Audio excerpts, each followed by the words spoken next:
Hey guys, this is Mrs. Rooker. I'm going to be doing day 5 with you, which is solving polynomial equations. And we're basically just combining a lot of what you learned in the last couple of videos. So when you are solving by factoring, which is what we're doing today, you need to make sure to set your problem, or that your problem is equal to 0. So everything needs to be on one side of the equation and it needs to be equal to 0. Once that happens, you factor. So for this particular problem, we can take out a GCF. So that's what we're going to do first. So we look at both terms, 3x squared and 5x, and we look at what they have in common. Now there are no numbers that go into both 3 and 5, but each of these terms has an x on it. So the GCF is going to be x. Actually, I should leave a little room to show what I'm doing here. So the GCF is x, and we are going to factor out that GCF, which basically means divide out the x. So we're dividing both terms by x. 3x squared divided by x is going to be just 3x. One of those x's gets divided out. And then negative 5x divided by x is just negative 5. So now that's factored. Once it's factored, we do the zero product property. So just a reminder, what the zero product property means is if you have two factors, so this, and you're multiplying them together and it's equal to 0, you can set each factor separately equal to 0. So x equals 0, that's the first factor. And then the second factor was 3x minus 5. That also gets set equal to 0. Now we solve. This one's done for us. Already solved. This one, I need to get x by itself. So first thing I move is the 5. Opposite of minus 5 is plus 5. So add 5 to both sides. We get 3x equals 5. Final step, I need to get rid of the 3. This is 3 times x. Opposite of multiplying by 3 is divide by 3. So x equals 5/3. Is our second answer. We have two answers there. Moving on to the next one, same deal. It's already equal to 0, so we can go ahead and factor out a GCF. The only thing that both of these terms have in common is an x. So that's our GCF. Remember, when we factor it out, it goes in front of parentheses. And then factoring is just like dividing, so we're dividing out that x, the GCF.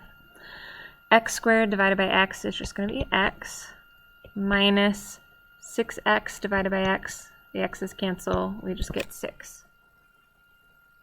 All right. Now that it's factored, we can use the zero product property. Set each factor equal to 0. So this right here is our first factor. Set that equal to 0. This right here is our second factor.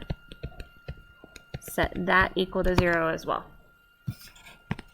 That one's done. That's our answer there. This one I need to get x by itself, so I do the opposite of minus 6. That'll cancel out the 6, and we're left with x equals 6 is our second answer. And then you can always check your work by plugging in, just like when we solved linear equations, we can plug into this. Let's try 0. We plug 0 in. 0 squared is 0, minus 6 times 0 is 0. 0 minus 0 equals 0. So that one worked. And then we can also try plugging in. We can also try plugging in the 6. 6 squared minus 6 times 6. 6 squared is 36. Minus 6 times 6 is also 36. 36 minus 36 does equal 0. So we did it right. All right, moving on to the next one. We still want to take out a GCF. This one, actually, there is a number that goes into both 6 and 15, so that's going to be a part of our GCF. 3 goes into both 6 and 15, so 3 is going to be a part of our GCF. And then these also both have an x in them, so our GCF is going to be 3x. Divide each by 3x. 6 divided by 3 is 2. X squared divided by x is x. Minus 15 divided by 3 is 5. And the x's cancel. Once it's factored, we set each of our factors equal to 0. So 3x equals 0. That was our first factor. And then the second factor, 2x minus 5, also equals 0. 3x equals 0. To solve this, I just divide both sides by 3, but I still just get x equals 0. On this one, I'll add 5 to both sides. We get 2x equals 5. And then to get rid of the 2, I divide both sides by 2. So x equals 5 halves, or 5 over 2. And 0. 2 answers on most of these.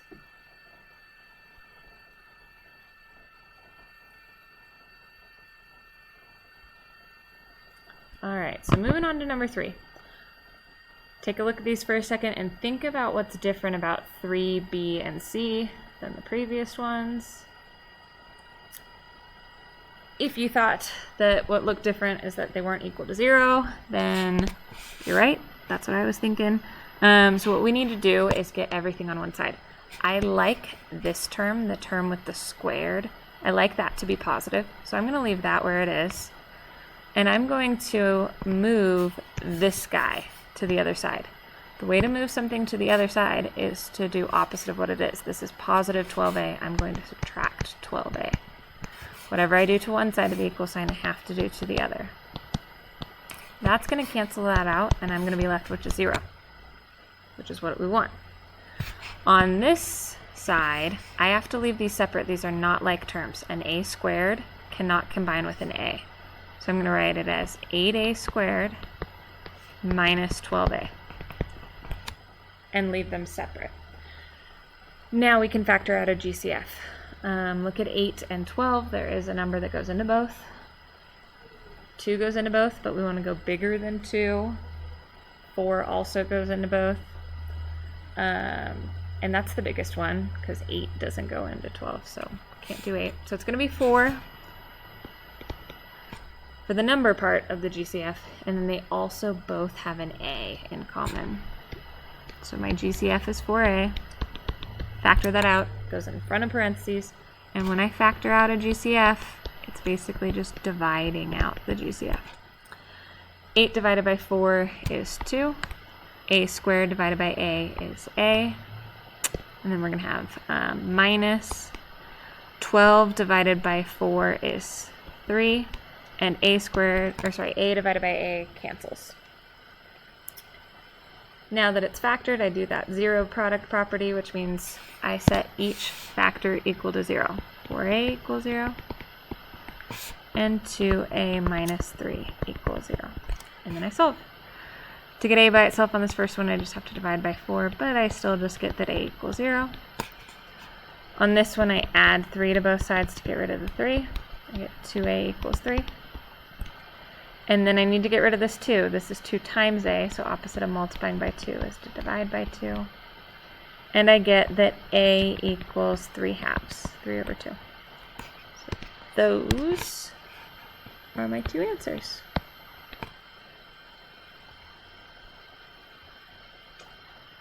All right, same deal on B. First thing you need to do is move everything so that it's all on one side of the equation. A lot of times we put everything on the left side of the equation, but that's not always the case. It's just happened to kind of work out that way on this one. I like that this one's positive, so I'm going to leave it where it is, and I'm going to move the a. The opposite of positive a is minus or negative a. Whatever I do on one side, I have to do on the other. So I end up with 4a squared minus a on the left. Those a's cancel, so I get just 0 on the right, which is what I want. Now that it's equal to 0, I can factor. I look at this, and the only thing that those 2 terms have in common is an a. So the GCF is going to be a. GCF always goes in front of parentheses, and factoring out a GCF is just like dividing away the GCF. We're still going to have this 4, and a squared divided by a is just a. And then I still have this minus, and then a divided by a. Anything divided by itself is 1. So a divided by a is going to be 1. Okay, now that it's factored, we set each factor equal to 0. So a equals 0. The first factor was a, so a equals 0. The second factor was 4a minus 1. So set that equal to 0. That one's already solved for us. This one, I'll have to add 1 to both sides to get rid of the 1. 4a equals 1. And lastly, to get rid of the 4 in front of the a, I have to divide both sides by 4. So a equals 1/4 and 0. I'm not sure if it was mentioned in previous videos or not, but because we have this little squared here, that means we can have up to 2 answers for the problem. So just a little thing to keep in mind. All right, so this one I will likely get 2 answers on, but first I need to set it equal to 0. This one's slightly different. We've got our squared term on the right side this time. I like it to be positive, so I'm going to leave it here. This guy is the one that I'm going to have to move. So to move the 10a, I'm going to do minus 10a. Whatever I do on this side, I also do on this side. Those will cancel. I'll be left with 0 equals 3a squared minus 10a. Even though everything's on the right side now, that's okay. It's still equal to 0. We're still good to go. We can still factor. So, GCF. There isn't anything we can take out of the numbers. 3 is prime, 3 doesn't go into 10, so nothing we can take out as far as the numbers go, but both of these contain an a. So that's going to be my GCF, and I divide each term by a. So 3 is still going to be there, a squared divided by a is just a, minus 10 is still going to be there, but the a's will cancel. And that's equal to 0. I can put the equals on that side or the other side, doesn't really matter. But once it's factored, I set each factor equal to 0. So a equals 0, that was my first factor. And then 3a minus 10 is my second factor. Set that equal to 0 as well. This one's already solved, a is already by itself. This one I will add 10 to both sides to get rid of the 10. We get 3a equals 10. And then lastly, to get rid of the 3 in front, I divide by 3. So a equals 10/3, or 10 over 3. And 0.